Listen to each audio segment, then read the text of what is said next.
tidak bisa diluluskan. Seperti itu ya. Jadi kalau Anda mau protes nilai pun, kita punya dasar hukum yang kuat. Loh, Anda juga tidak bisa bergabung. Gitu. Anda nggak bergabung di kelas kita gitu. Sekarang nggak ada alasan lagi ya kalau mungkin yang terdaftar mungkin ada yang mendaftar, ada yang tidak ya, yang mendapat kuota dari pemerintah, ada yang tidak mendapat kuota dari pemerintah. Kalau yang web officialnya itu berakhiran ac.id seperti siakadu.unila.ac.id, vclass.unila.ac.id, itu free, gratis. Anda nggak ada pulsa pun, terhubung 3G atau 4G, Anda bisa akses gitu. Nah, kalau Zoom ini setahu saya cuma 5 giga. Nah, di pertemuan pertama ini kita manfaatkan.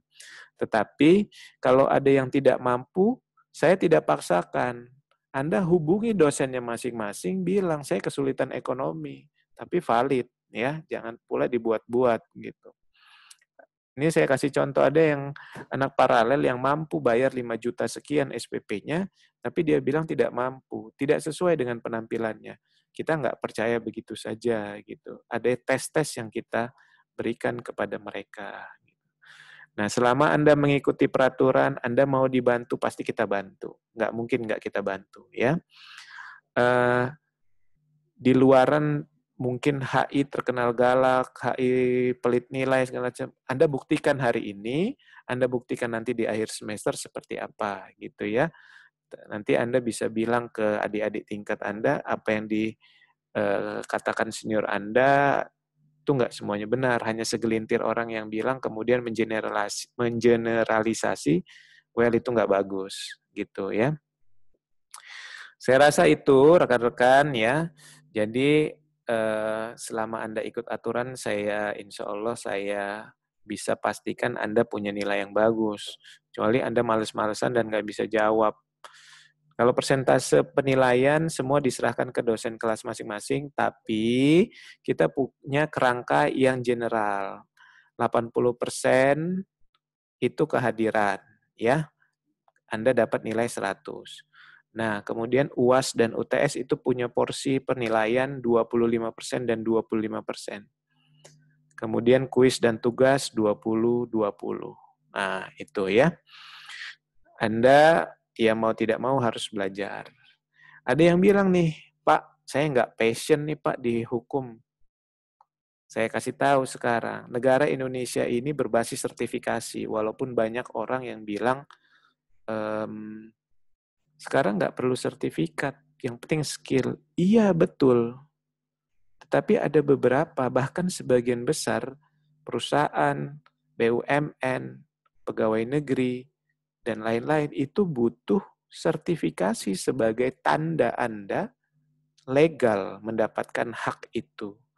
Tapi kalau Anda nggak punya, kalau Anda mau passion di musik, Anda mau passion di olahraga, mau passion, oke, jalan berbarengan, nggak apa-apa, tapi lulus dulu sarjana. Nah, gitu. Nanti di kelas saya ya, saya kasih link.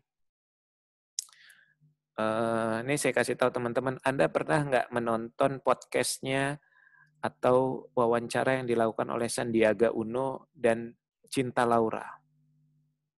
Ya, dia tanya sama si Cinta Laura yang kuliah di Georgia apa mana ya?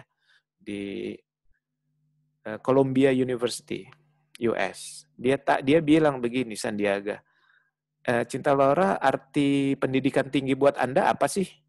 Gitu. Nah, dia bilang begini, si Cinta Laura, saya bisa melihat orang dalam berbagai perspektif dan membantu saya berpikir dalam memahami mereka. Nah, kalau ditanya materi, apa sih yang profesor itu bilang? Dia bilang, no, I don't. Saya nggak ingat, I don't remember. Gitu ya, I forgot. Gitu.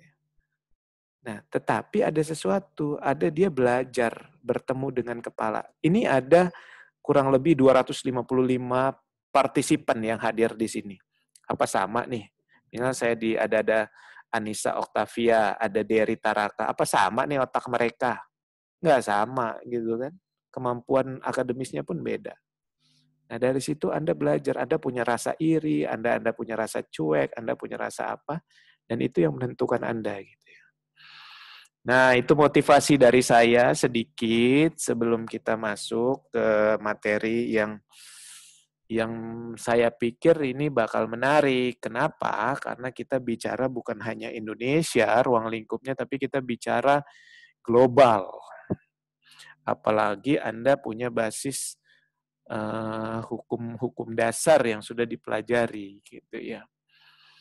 Kamu punya kemampuan apapun, saya hargai. Nah ini khusus kelas saya mungkin ya, ada 57 orang.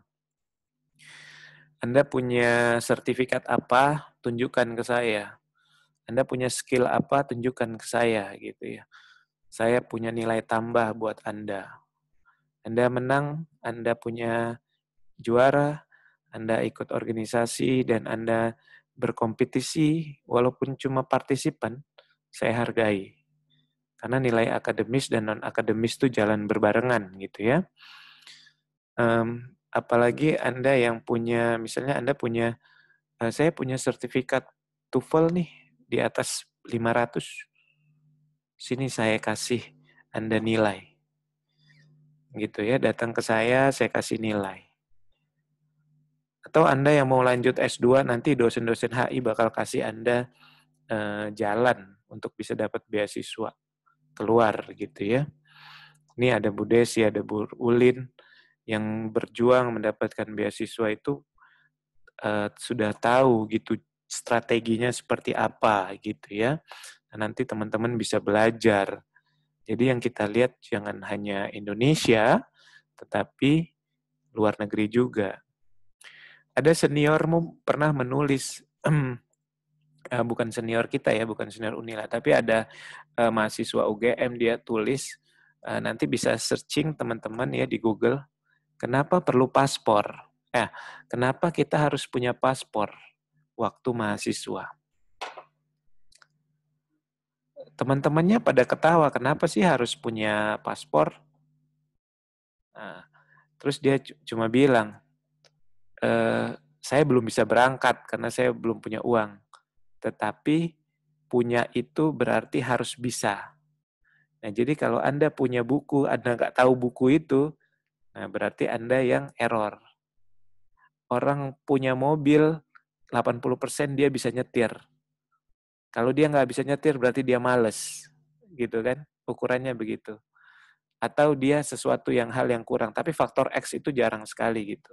Ala bisa karena biasa. Gitu ya. Nah, baik, rekan-rekan mahasiswa, kalau tidak bisa atau tidak mengerti terhadap suatu hal, lebih baik bertanya. Nah, jadi jangan diam-diam. Saya mengajarkan Anda untuk berbicara, baik dengan lisan maupun dengan tulisan. Nah, di kelas saya bilang, kalau Anda punya tulisan di koran, sini, saya kasih B minimal. Anda ikut seminar conference, sini, saya kasih B minimal. Itu, ya. Apalagi, Anda ikut punya jurnal, apalagi saya kasih reward. Saya bisa bilang ke pimpinan di atas, ini mahasiswa, pinter, dia punya karya, dia punya tulisan, tolong dikasih duit. Nah, teman-teman Anda atau kakak-kakak senior Anda tanya sama mereka, dapat duit berapa? Dapat dapat achievement apa, dapat reward apa dari para dosen gitu ya. Saya pernah ada senior Anda itu memasukkan judicial review ke Mahkamah Konstitusi. Saya posting ke dosen-dosen, tolong anak ini diberi nilai bagus. Dan ketika keluar KRS-nya A semua. Itu karena tugas salah satu mata kuliah. Itu judicial review, dia masukkan ke MK. Kemudian ada anak mahasiswa yang ikut lomba menang, PSBH kalau tidak salah ya. Saya posting fotonya, ini anak tim ini sudah berusaha keras menghubungi kami, dosen bagian HI, untuk bisa berkompetisi dalam hal substansi. Tolong diberi reward. Dan sebagian besar memberi mereka A gitu. Jadi nilai akademis dan non-akademis itu berbarengan. Jadi jangan cuma fokus di perkuliahan. Perkuliahan ini saya kasih 5 menit juga clear, Anda baca gitu. Terlepas Anda ngerti nggak ngerti, tapi sedikitnya masuk lah gitu. Tetapi kalau kemampuan berbicara, kemampuan nulis, kalau Anda nggak pernah asah, ya susah kita untuk bisa bersaing. Apalagi ini 256 ini bakal lulus sarjana hukum semua. Anda punya sekelik nggak? Anda punya saudara nggak? Anda punya modal nggak? Anda punya tampang yang bagus nggak? Anda punya appearance yang oke nggak? Kalau nggak punya itu semua, Anda mau bersaing pakai apa? Ada otakmu gitu ya. Anda bersaing pakai otak. Kalau nggak punya modal itu semua gitu. Oke. Semoga teman-teman bisa koneksi sampai akhir, punya kuota yang agak cukup ya. Mungkin tidak dilakukan setiap kali pertemuan oleh dosen, tetapi nanti akan diberitahu kapan kita bisa online ataupun tidak gitu.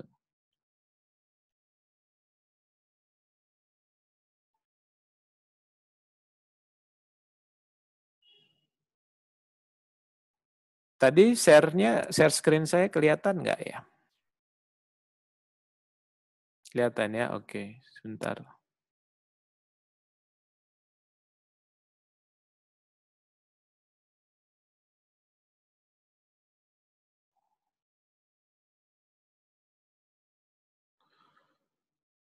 Nah, saya coba kasih rekan-rekan sebuah pemahaman sedikit ya tentang apa itu hukum internasional. Ini bergabung juga dengan kita ini Dr. Kandidat Ahmad Sopyan ya, lagi sekolah di Unpad, menulis tentang konsep penyelesaian sengketa di regional. Ini Pak Sopyan ini kalau dapat ini kalian harus berbangga hati itu ya, ilmunya banyak. Baik, apa sih yang ada di pikiran teman-teman semua ketika kita bicara hukum, kemudian kita berbicara internasional? Nah, segala sesuatu ketika kita menjadi orang yang concern di bidang hukum, kita harus telaah dulu kata per kata. Jangan sampai teman-teman nanti tidak bisa mengartikan kata itu gitu. Karena tidak jauh-jauh orang hukum pasti akan bermain di kata-kata gitu ya. Nah, selama ini kita bicara hukum nasional. Nah, ada perbedaan yang sangat mendasar yang harus kita pahami ketika kita bicara sistem hukum nasional dan sistem hukum yang ada di hukum internasional. Saya kasih gambaran ke Anda ya. Kalau misalnya Anda di jalan, kemudian Anda ditilang, tapi Anda berkomentar atau berpendapat bahwasannya, loh Pak, saya kan nggak tahu ada undang-undangnya. Di sini kan nggak tahu Pak kita Pak. Nah, menurut Anda seperti apa itu? Mana yang bisa dibenarkan? Kemudian, ketika kita bicara hukum internasional, ketika kita nggak tahu ataupun nggak sepakat terhadap suatu perjanjian ataupun agreement yang ada di internasional, kita bisa taat atau enggak nih? Nah, itu hal kecil yang bisa kita berikan contoh gitu ya. Bahwa di hukum nasional itu ada prinsip yang memaksa. Anda dianggap tahu, diumumkan di dalam lembaran negara nomor sekian, nomor sekian. Itu kalau Anda lihat di undang-undang, peraturan pemerintah, peraturan perundang-undangan, itu ada. diundangkan di lembaran negara nomor sekian. Berarti kita dianggap tahu, ada sifat memaksa di situ.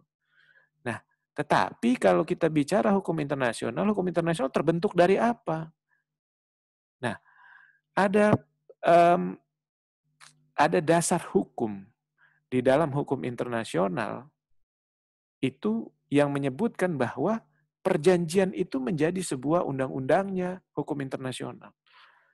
Jadi apa kita bisa bilang di situ? Kesepakatan. Kalau kesepakatan ini nggak ada, kesepakatan itu belum disepakati, ya nggak bisa. Kita punya namanya sovereignty atau kedaulatan. Nah ini buat rekan-rekan harus paham betul apa yang disebut dengan kedaulatan. Dari kedaulatan itu kita baru tahu apa hak dan kewajiban dari subjek negara. Nah, kurang lebih itu kita akan bicara hak dan kewajiban hubungan suatu subjek-subjek hukum internasional dengan subjek hukum yang lain. Seperti itu ya. Nah, saya kasih pertanyaan sama rekan-rekan sekalian. Mengapa hukum internasional? Kenapa ada hukum? Banyak yang bilang katanya ini termasuk ada dosen di dalam grup kita pun di dalam bagian hukum internasional itu masih pertentangan gitu ya, masih ada yang mengikuti bahwa hukum internasional itu hukum loh. Hukum internasional itu gabungan antara hukum dan politik loh. No, hukum internasional itu hubungan internasional aja loh gitu. Nah, untuk menjawab itu kita baca satu-satu ya. Adanya hubungan hukum internasional, perangkat hukum yang khas, yang hari ini semakin kompleks dan intensif.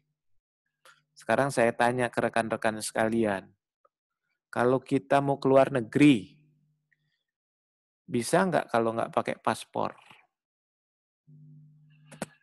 Kira-kira. Bisa nggak kita mau ke Singapura atau Malaysia? Sekarang nggak boleh ke Singapura, Malaysia ya, kita kena ban gitu ya. Gara-gara COVID kita meningkat gitu. Boleh nggak ke Jepang, ke Australia, ke US, nggak pakai paspor? Nggak boleh. Ada aturannya. Siapa yang buat aturan itu? Nah, yang buat aturan itu siapa? Kalau hukum nasional yang buat aturan siapa? Ada lembaga legislatif, ada lembaga ada presiden, ya, ada eksekutif, ada lembaga tinggi negara lainnya gitu. Nah di hukum internasional ada nggak lembaga eksekutifnya? Ada nggak lembaga eh, tinggi lainnya gitu loh? Ada nggak polisinya? Ada nggak jaksanya? Ada nggak pengadilannya? Nah, jadi hukum internasional terbentuk itu karena hubungan. Hubungan apa? Simbiosis. Simbiosis mutualisme ya. Jadi hubungan itu tercipta menjadi sebuah hubungan hukum. Nah, yang tadinya mungkin sebuah kebiasaan, tadinya hanya sebuah pertemanan, kemudian bersepakat dalam suatu forum, kemudian dibukukan dalam sebuah tulisan dan ditandatangani, kemudian diterima di dalam hukum nasional, that is the process of international law. Ya. Nah, jadi teman-teman harus melihat sebuah hubungan hukum internasional itu sebuah hubungan hukum yang kompleks dari A sampai Z. Nah, jadi kita nggak bisa melihat hukum internasional itu cuma satu sudut pandang saja. Harus dilihat dari seluruh sudut pandang. Gitu.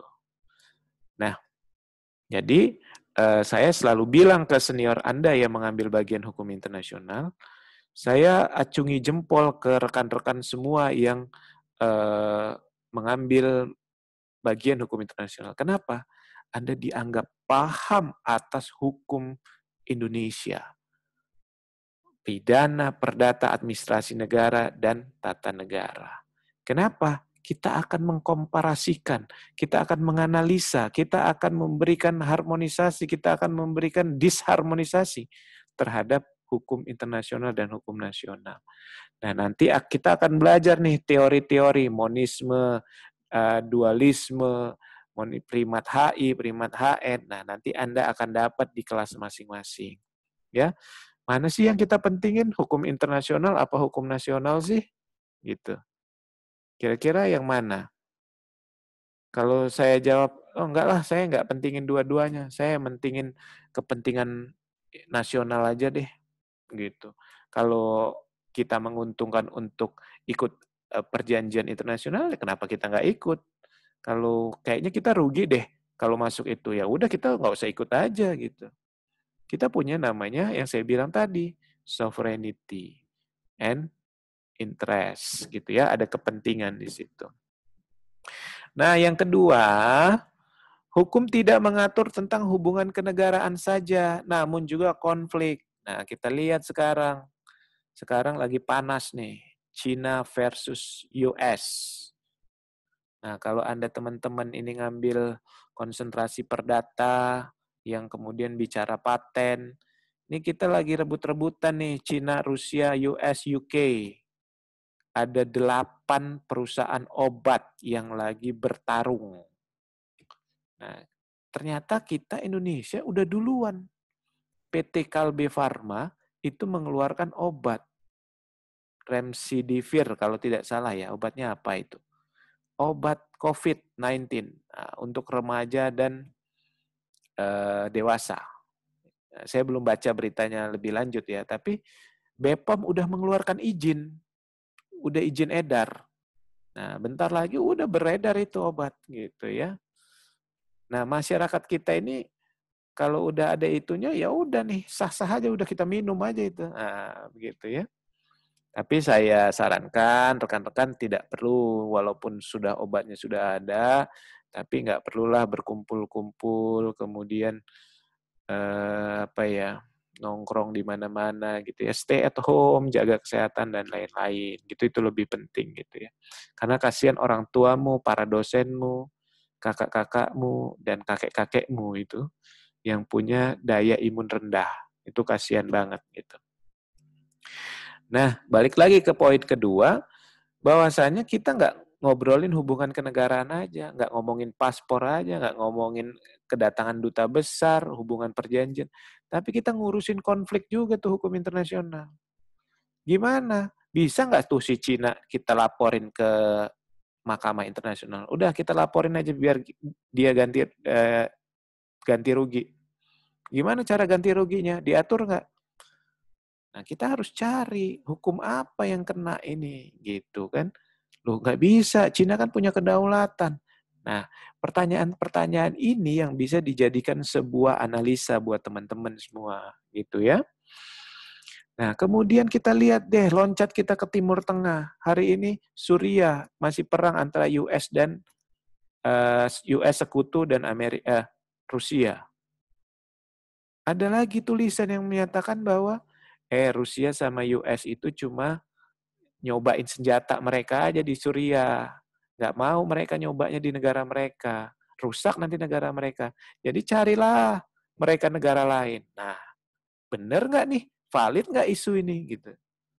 Nah, atau di sana ternyata di Rusia itu ada jalur minyak yang bisa kita manfaatkan. Kata si US.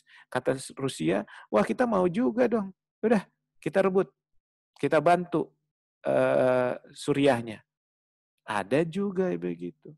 Nah, untuk membuktikannya, ayo kita telaah hukum internasional seperti apa. Kemudian ada hubungan yang tidak harmonis antara Israel dan Palestina. Bagi yang beragama Islam memang digariskan bahwa permusuhan antara di tanah Palestina itu sampai akhir zaman.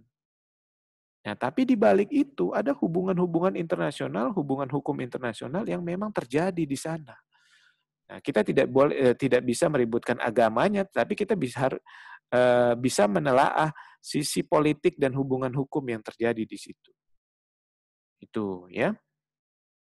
Kemudian yang ketiga, hukum nasional tidak dapat semerta-merta dapat diberlakukan di negara lain. Ini contohnya apa? Banyak banget.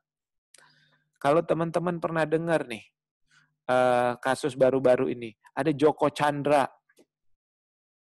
Joko Chandra itu dapat kewarganegaraan di Papua Nugini. Nah, boleh nggak kita nangkep di Papua Nugini? Punya nggak kita perjanjiannya? Kan nggak boleh. Kenapa? Papua Nugini punya kedaulatan. Ada lagi kasus, warga negara Indonesia diduga telah membunuh Kim Jong-un. Ya, Kim Jong-un apa Kim Jong-il ya?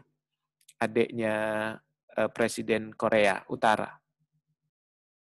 Nah, ini boleh nggak pemerintah Indonesia menarik si Siti, terduga pembunuh Kim Jong-un, itu ke Indonesia?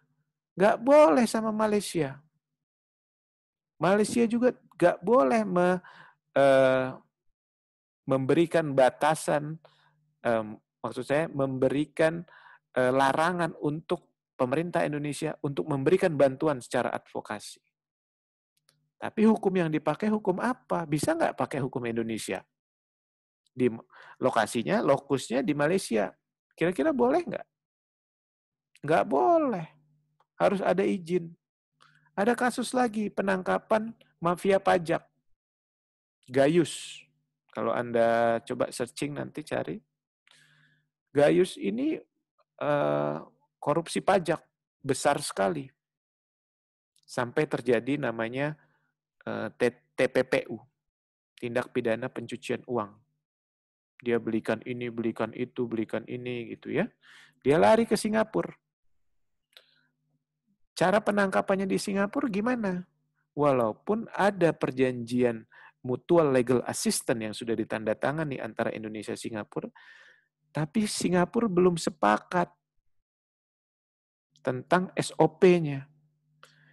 Jadi penangkapan yang dilakukan bukan penangkapan yang secara militer atau secara kepolisian, tetapi preventif, ngajak, yuk pulang yuk, Yus, nanti kamu hukumannya sedikit deh, karena kamu bisa jadi justice kolaborator, atau kamu bisa jadi yang meringankan, karena mengakui semua perbuatan.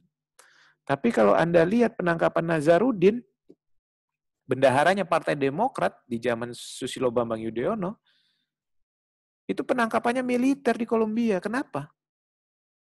Karena sudah ada perjanjian MLA dan perjanjian Interpol. Nah, hubungan-hubungan yang terjadi inilah adalah salah satu contoh-contoh hubungan hukum internasional. Bahkan banyak sekali. Kemarin ada juga kasus TKI kita mati di kapal ikannya Cina, dibuang di tengah laut, dilarungkan itu. Tuh gimana? Kita bisa nuntut nggak tuh? Wah, kita diremehin nih. Baru-baru ini juga kapal Coast Guard-nya China itu di Laut Cina Selatan itu mampir ke ZEE kita, tapi kena usir lagi gitu. Ini mau main-main atau apa nih? Melanggar kedaulatan nggak ya ini ya? Nah, itu harus dilihat. Tuh ya. Kemudian, posisi HI sebagai kebutuhan untuk mengatur berbagai hubungan antar negara. Nah, sekarang kita nih, sapi impor. Apalagi yang impor, beras juga impor. Apalagi impor. Tenaga kerja asing juga impor gitu ya. Banyak banget yang impor. Atau kita juga mengekspor. Siapa yang ngatur? Hukum apa yang ngatur? Nah, kalau Anda yang sudah ngambil hukum perdata, ada namanya hukum pengangkutan gitu ya. Atau hukum dagang, atau hukum perusahaan. Atau contohnya gini deh. Teman-teman mau belanja Shopee misalnya. Atau belanja Topet. Ternyata ada di Cina itu perusahaannya, perusahaan dagangnya. Saya aja beli kacamata baca tuh dari Cina. Datangnya berapa? 10 hari. Murah gitu kan. Nah, ada juga kemarin kita beli face shield. Face shieldnya dari Cina. Murah. Gitu kan. Datangnya 10 sampai 15 hari. Nah, yang mengatur itu seperti hukum apa tuh? Gimana kalau nggak datang tapi kita udah bayar? Kita udah bayar pakai apa? Kartu kredit lagi gitu atau bayar cash gitu. Pakai electronic money. Nah, itu yang ngatur siapa tuh? Gitu. Ya. Nah, teman-teman, dari empat alasan ini itulah terjadi sebuah hubungan hukum. Nah, itu yang akan kita pelajari satu persatu. Siapa pelakunya, sumbernya apa, kemudian dasarnya apa, kemudian SOP-nya seperti apa, mekanismenya seperti apa, gitu.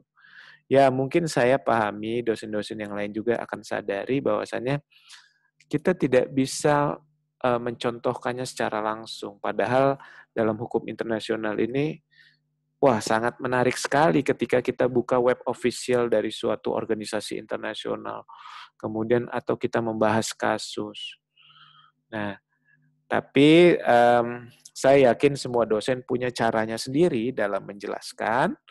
Nah, dari tugas-tugas dan kemudian dari presentasi-presentasi mungkin nanti, kemudian dari yang lainnya. Jadi teman-teman nggak usah khawatir nanti akan mendapatkan materi apa gitu. Pasti menarik buat rekan-rekan semua. Nah, ini saya kasih slide berikutnya, ya. Kemudian ada dasar-dasar juga yang mendasari kenapa hukum internasional itu ada, gitu ya. Dari alasan-alasan sosial, kemudian alasan hukum, nanti kita bisa pahami. Gitu ya.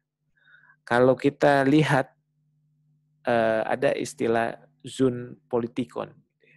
Ini sering banget nih ya teman-teman dengar ya. Manusia itu nggak bisa hidup sendiri gitu. Bahkan di kitab suci pun disebutkan bahwa kita hidup berpasang-pasangan gitu ya. Nah, jadi kalau nggak, yang jadi masalah kalau berpasangannya sesama jenis itu tentu gawat. Nah, itu bukan pasangan namanya itu. Kalau di Indonesia masih dilarang, jadi saya sah-sah saja ngomong begitu ya. Tapi kalau di internasional, negara misalnya saya negara bagian mana gitu ya, di US atau di Finland atau di Australia, menikah sesama jenis, well itu nggak apa-apa gitu. Hukumnya pun mengamini gitu ya, boleh-boleh saja. Tapi di Indonesia belum boleh, jadi masih dilarang dan itu ilegal gitu ya. Nah, manusia tidak dapat hidup sendiri. Nah, siapa yang bisa hidup sendiri di sini? Begitu juga negara. Saya contohkan, Jepang itu nggak punya sumber daya alam. Minyak, sedikit sekali. Jadi mereka menggunakan nuklir sebagai sumber daya alamnya. Tetapi waktu gempa 2000 berapa ya, lupa saya 2006 apa 2007 ya, di Fukushima, itu merubah kebijakannya. Harus mengimpor minyak yang menghabiskan setidaknya 30% anggaran untuk seluruh bidang di Jepang. Nah, beli minyaknya itu gimana caranya? Menciptakan LC-nya itu seperti apa gitu. Letter of credit-nya itu seperti apa gitu. Agreement-nya seperti apa. Kontraknya seperti apa gitu. Nah, ada namanya lembaga Unidroid. Ada lembaganya namanya World Bank, ICSID, sebagai dasar hukum atau template lah ya. Bahasanya itu yang paling gampang itu template, panduan, guidance untuk buat kontrak internasional.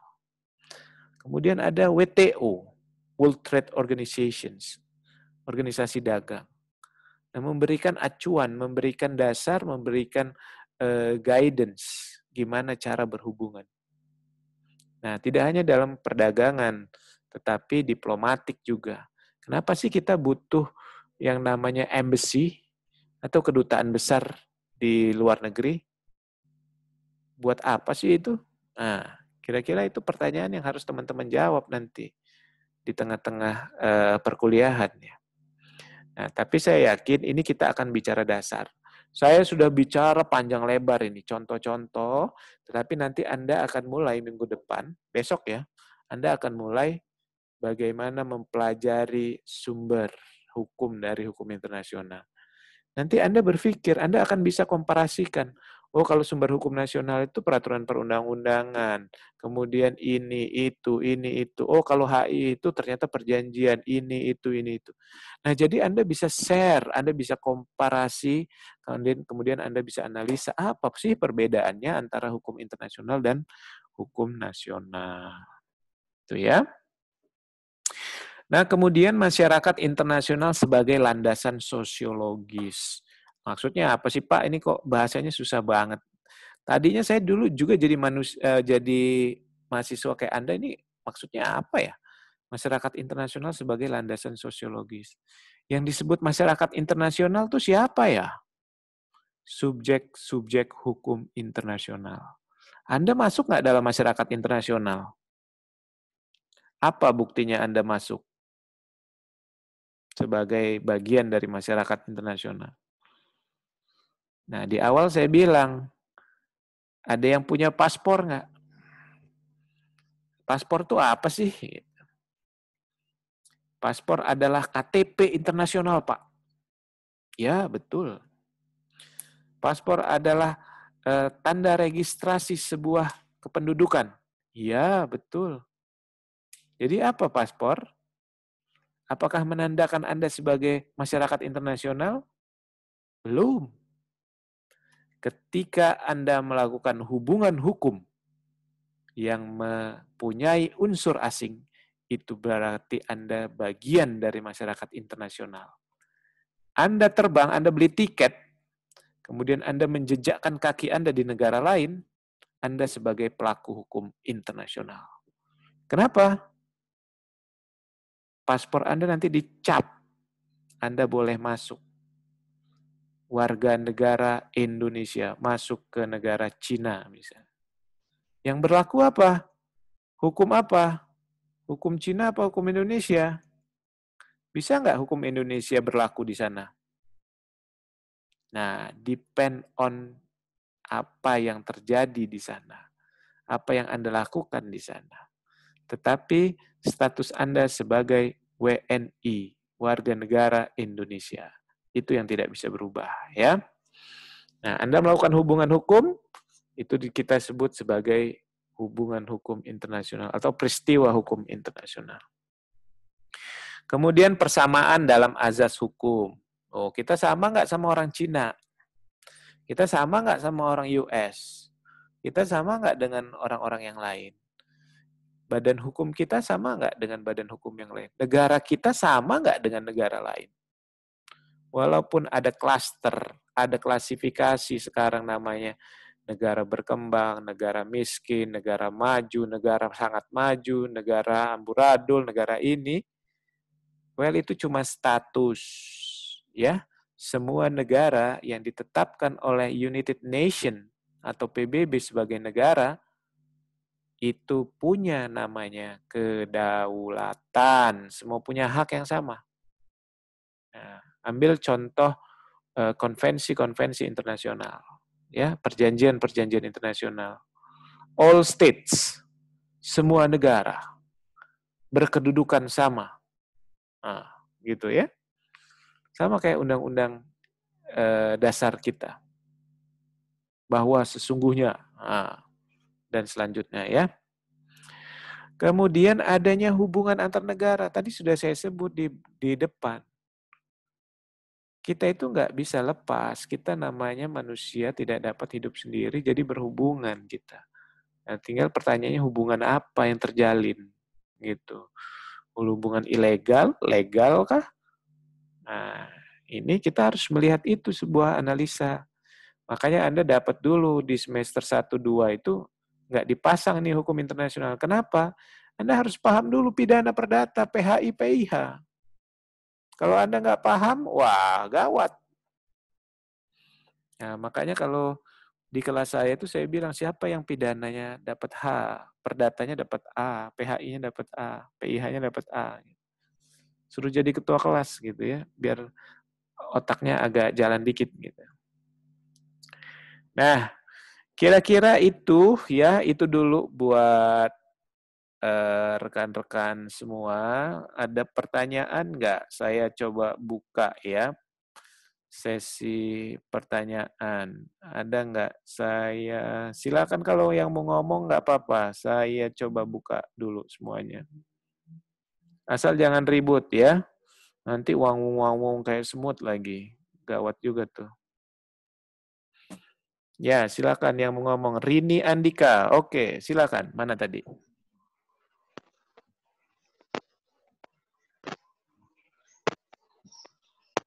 Mana Rini Andika tadi dia angkat tangan tuh. Silakan Mbak. Tinggal di unmute. Udah saya izinkan.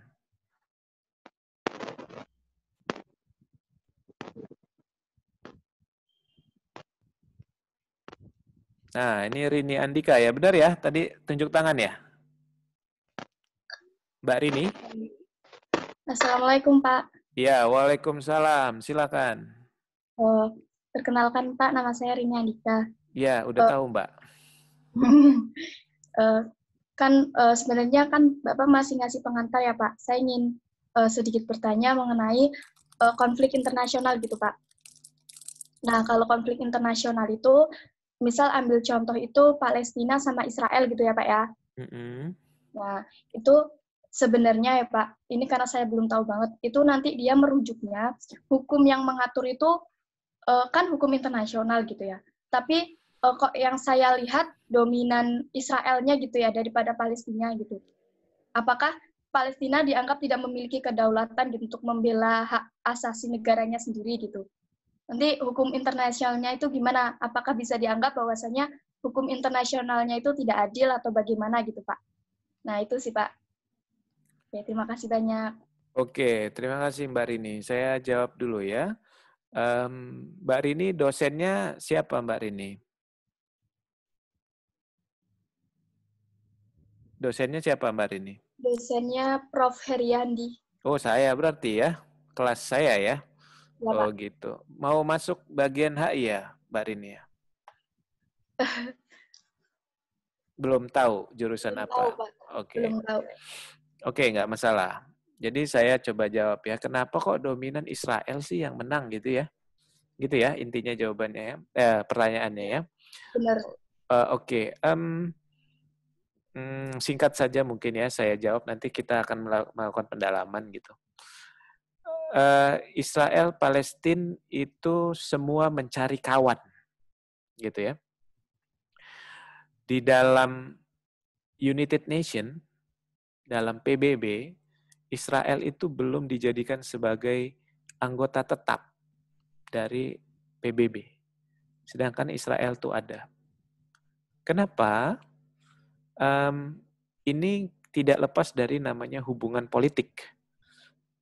Kemudian di dalam wadah organisasi internasional pun di PBB itu ada namanya Security Council atau Dewan Keamanan. Jadi setiap permasalahan mungkin ketika diputuskan ada Amerika yang memveto karena negara anggota tetap Dewan Keamanan itu salah satunya ada Amerika gitu. Dan ini menjadi persoalan walaupun memang di beberapa case resolusi itu ada yang memihak Palestina. Nah, jadi kita harus melihat secara keseluruhan, tidak semuanya juga membela Israel. No. Jadi kita harus bisa melihat.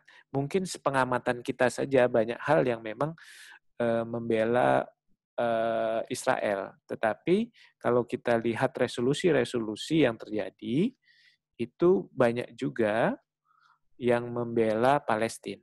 Tetapi perlu digarisbawahi, implementasi dari resolusi itu yang terkadang tidak terlaksana dengan baik. Nah, jadi penegakan hukumnya itu, gitu loh. Ketika memang mau misalnya pengeboman, kemudian pendudukan wilayah, gitu ya. Kita sudah ajukan gitu. Beberapa waktu yang lalu saya berikan bukan kuliah ya, diskusi dengan FOSI itu mengenai posisi kasusnya Israel dan Palestina, bahwasannya ya Palestina sekarang melakukan eh, apa? Melakukan usaha hukum internasional untuk bisa mengalahkan Israel di dalam forum-forum internasional. Nah, seperti contohnya pemindahan kedutaan di Yerusalem, kedutaan US di Yerusalem. Nah, Israel itu sedang mengajukan ke Mahkamah Internasional tentang pelanggaran yang dilakukan oleh United States berdasarkan konvensi Wina, konvensi diplomatik. Nah, jadi hal-hal yang seperti ini kita harus melihatnya secara holistik, artinya komprehensif maksud saya. Jadi semuanya harus kita lihat, gitu ya. Saya tidak bermihak Palestina ataupun Israel, tetapi yang saya sayangkan adalah Israel melanggar HAM. Kalau memang ingin melakukan pendudukan wilayah, melakukan pengeboman, bukan wilayah publik, bukan wilayah penduduk sipil yang harus dijatuhkan bom ataupun melakukan kekerasan dan lain-lain. Di dalam hukum humaniter, perang itu nggak dilarang sebenarnya. Walaupun di konvensi itu disebut, nggak boleh. Tetapi kita punya kedaulatan, itu yang saya bilang tadi.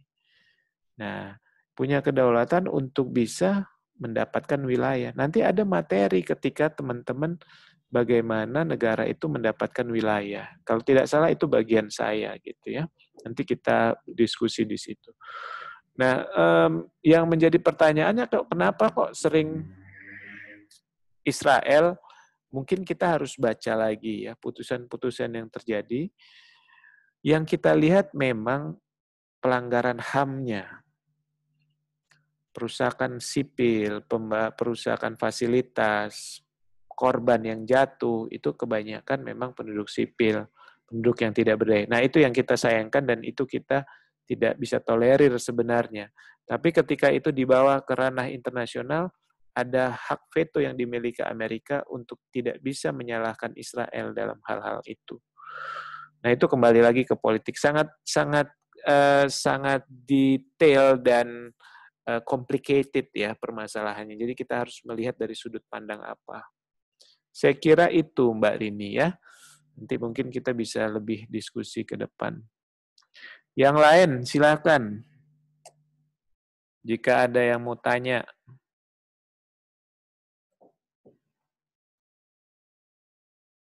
Monggo. Ini 238 loh. Masa nggak ada yang mau tanya?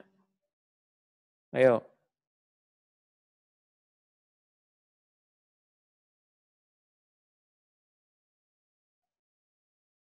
Biasanya saya yang tanya nih kalau di ini. Halo, Assalamualaikum Pak. Saya Pak ingin bertanya. Siapa itu yang bicara? Syarif Anwar Syed Al-Hamid, Pak. Syarif Anwar. Oke, silakan Mas Syarif. Baik, bismillahirrahmanirrahim. Assalamualaikum warahmatullahi wabarakatuh. Waalaikumsalam. Mungkin langsung ke pertanyaannya aja ya Pak, karena nama saya sudah tertera di situ. Jadi di hukum internasional kan ada persamaan dalam asas hukum. Nah, pertanyaannya adalah di United Nations, di PBB, itu ada 5 negara yang mendapatkan hak veto. Nah, jikalau dilihat dari keanggotaan PBB itu sendiri, tidak sebuah negara itu mendapatkan hak seperti kelima negara, yaitu hak veto. Nah, apakah dari hak veto ini bertentangan dengan persamaan dalam asas hukum? Atau penjelasan Bapak seperti apa tentang hak veto dan persamaan dalam asas hukum? Terima kasih, Pak. Assalamualaikum warahmatullahi wabarakatuh. Waalaikumsalam. Mas Arif, kelasnya siapa Mas Arif? Saya kelasnya Bu Desi, Pak. Bu Desi nanti saya tugasi juga ya untuk menjawab. Ini pertanyaan yang sangat bagus dan berbau sangat politis ya. Kalau ada Bu Desi nanti kita suruh jawab dia ya. Mana Bu Desi? Coba saya cari dulu.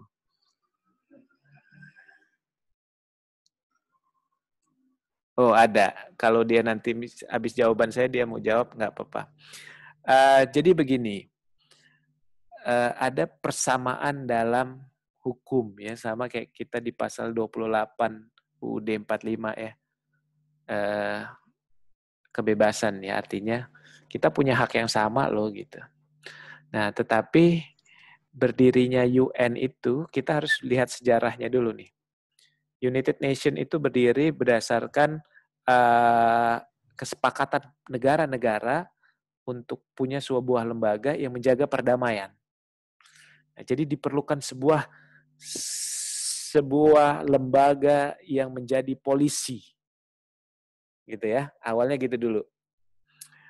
Kemudian dipilihlah US, Cina, Rusia, kemudian Inggris, siapa lagi satu lagi? Coba nanti dicek ya. Nah, kelima negara ini punya hak yang spesial yang kita sebut sebagai veto right. Untuk menentukan bahwa negara ini salah atau tidak dalam melakukan sebuah tindakan hukum internasional. Nah, ketika memang ini dinyatakan salah, 5 negara inilah yang menentukan. Sehingga nanti akan keluar sebuah keputusan bersama dari 5 negara ini, yaitu hak, maksud saya resolusi dari Dewan Keamanan PBB. Nah, apakah kemudian persamaan dalam hukum itu hal yang berbeda artinya? Nah, kok cuma 5 negara ini gitu. Waktu itu di 2000 sekarang Indonesia ini masuk anggota tidak tetap Dewan Keamanan PBB. Haknya apa? Haknya mengikuti dan mengamati apa yang dirapatkan, apa yang diagendakan, apa yang dikoordinasikan, dan apa yang diputuskan tanpa ada hak veto. Nah, dari perspektif historis ini, kita nyatakan bahwa bukan tidak mempunyai persamaan dalam hukum, tetapi organisasi internasional dalam konstitusi PBB pun menyatakan bahwa hak dan kewajiban dari Dewan Keamanan PBB adalah menjadi polisi dunia. Dan salah satu tugasnya adalah memberikan hak veto ataupun memberikan pertimbangan terhadap sebuah peristiwa hukum internasional yang berkenaan dengan keadilan, perdamaian, kesejahteraan, keamanan, dan lain-lain. Itu ya, Mas Sarip ya. Jadi di dalam dasar hukum pendirian United Nations, kemudian juga peraturan yang mengatur mengenai Dewan Keamanan PBB, sudah diatur bahwa tugas dan fungsi dari Dewan Keamanan PBB adalah salah satunya memveto. Begitu. Nah, jadi semua negara anggota harus hormat terhadap hal itu. Indonesia pernah keluar dari keanggotaan PBB. Itu kenapa? Nah, itu jadi PR teman-teman ya. Kenapa Indonesia itu dulu keluar ya? Ada hal yang tidak setuju kah? Atau ada hal yang memang melanggar kah bagi Indonesia? Ataukah memang Indonesia berseberangan dengan United Nations? Sah-sah saja kenapa kita bisa keluar. Karena tidak sejalan dengan kepentingan nasional kita. Nah, kembali lagi, hubungan hukum internasional yang terjadi adalah hubungan simbiosis mutualisme pada dasarnya. Walaupun di satu sisinya ada motif ekonomi.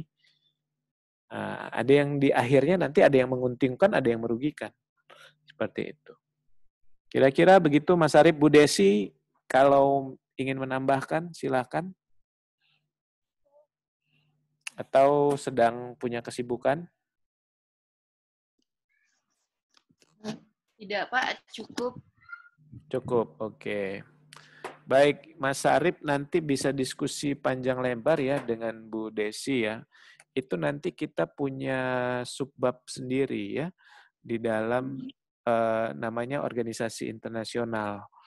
Nah, dalam hukum pengantar hukum internasional ini, dalam hukum publik internasional publik ini kita akan bicara organ-organ dan organisasi internasional menjadi salah satu subjek hukum internasional. Oke, satu pertanyaan terakhir. Silakan. Ada nggak?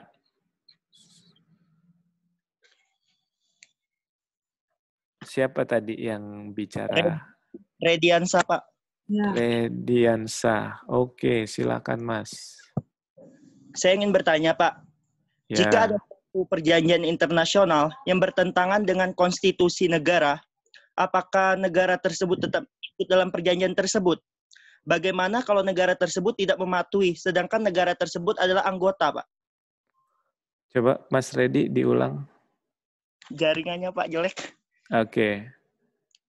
Jika ada suatu perjanjian internasional yang bertentangan dengan konstitusi negara, apakah perjanjian tersebut tetap diikuti negara tersebut? Bagaimana kalau negara tersebut tidak mematuhi, sedangkan negara tersebut adalah anggotanya, Pak? Oke. Bagaimana kalau ada perjanjian internasional itu tidak sejalan dengan konstitusi negara kita maksudnya? Ya, Pak. Nah, kemudian berarti otomatis apakah kita jadi anggota atau enggak gitu? Enggak, sedangkan dia itu adalah anggota, Pak. Oh, berarti kita anggota dari perjanjian internasional itu gitu ya? Iya. Tapi tidak sejalan. Iya.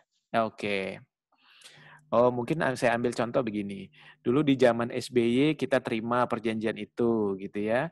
Kemudian di zamannya Jokowi ternyata nggak sejalan nih dengan tujuan kita sekarang gitu ya. Boleh nggak kita keluar gitu ya? Ataupun boleh nggak kita melakukan tindakan di luar itu gitu ya?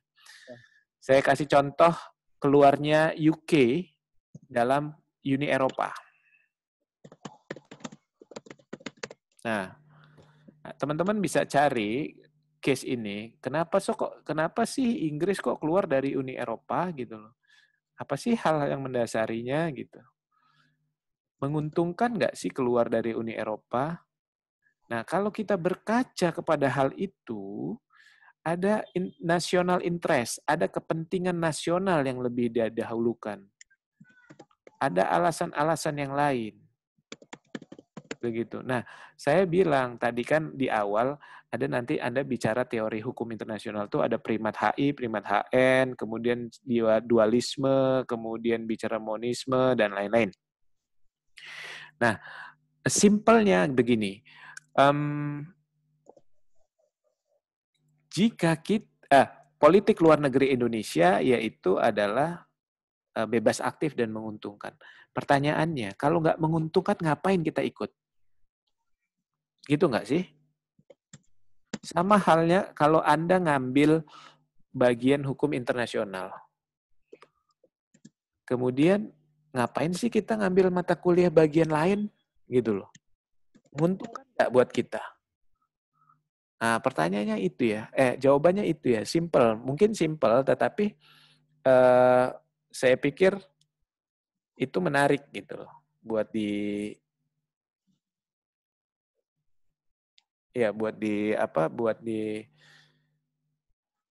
diamati seperti itu gitu. Saya kira itu ya. Siapa namanya tadi? Redi, Pak. Oh, Rediansa. Terima kasih ya. Pertanyaannya menarik sekali gitu ya. Nanti akan menarik di kelas-kelas selanjutnya. Dharma Adi juga mau nanya? Atau cukup? Boleh satu pertanyaan lagi, Pak. Maaf. Oke, silakan. Yang terakhir ya. Bismillahirrahmanirrahim. Assalamualaikum warahmatullahi wabarakatuh. Waalaikumsalam.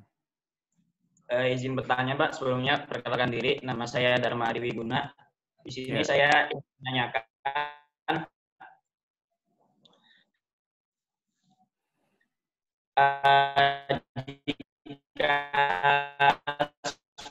suatu negara itu melanggar hukum internasional, Pak, dia kan pasti bakal diadili oleh International Court of Justice. Mas Dharma bisa diulangi pertanyaan kayak nyanyi tadi soalnya. Oh ya, baik, Pak. Pertanyaan saya, kan jika suatu negara itu melanggar hukum internasional, maka dia bisa dikenakan hukuman ya Pak dari ICJ. Setelah melalui sidang-sidang dan perkara-perkara lainnya. Nah, pertanyaan saya, sanksi-sanksi atau hukuman-hukuman apa yang mungkin bisa dikenakan terhadap negara tersebut, Pak? Oke. Bisa spesifik nggak case-nya apa? Mungkin militer, Pak, seperti yang lagi panas belakangan ini. Oke, ya. Tidak sembarangan pengadilan internasional itu mengadili sebuah kasus-kasus internasional, gitu ya. Artinya perlu kesepakatan dari negara-negara atau pihak-pihak yang bersengketa untuk membawanya ke lembaga penyelesaian sengketa internasional. Jadi kalau simpelnya begini, belum tentu segala sesuatu yang menjadi kasus internasional itu diselesaikan di lembaga-lembaga penyelesaian sengketa internasional. Nah, nanti Anda akan belajar hukum penyelesaian sengketa internasional. Ada beberapa cara dalam menyelesaikan masalah. Ada yang namanya politik, ada yang namanya penyelesaian hukum.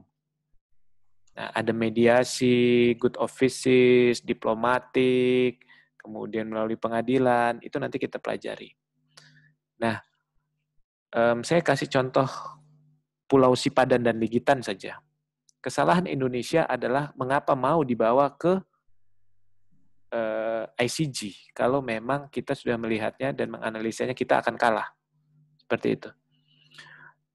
Kalau kita tidak mau saja, tidak bisa serta-merta Malaysia mengakui kedaulatan Sipadan dan Ligitan. Nah, inilah yang dilakukan Cina yang ada di yang mempunyai kasus dengan beberapa negara seperti Vietnam, kemudian Malaysia, kemudian juga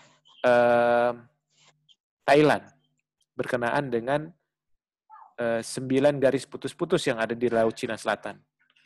Cina nggak mau bawa itu ke ranah internasional, tetapi dia bawa itu ke PCA. Mereka sepakat.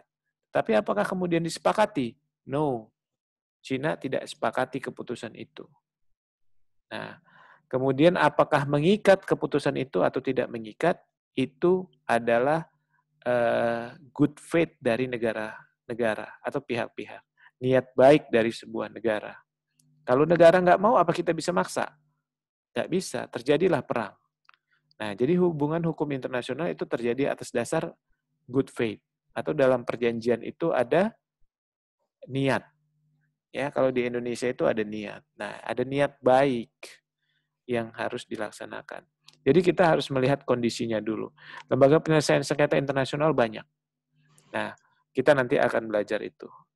Kurang lebih begitu ya. Mas siapa ini? Dharma. Mas Dharma, ya. Mas Dharma di kelas siapa ya? Di kelas Bu Misria. Oh ya, nanti Miss Ria itu nanti bisalah dia menjelaskan, dia cukup concern di bidang HAM dan humaniter ya. Oke, saya kira itu ya rekan-rekan, kita sudah 4:30, hampir 4:30 ya. Terima kasih sudah hadir.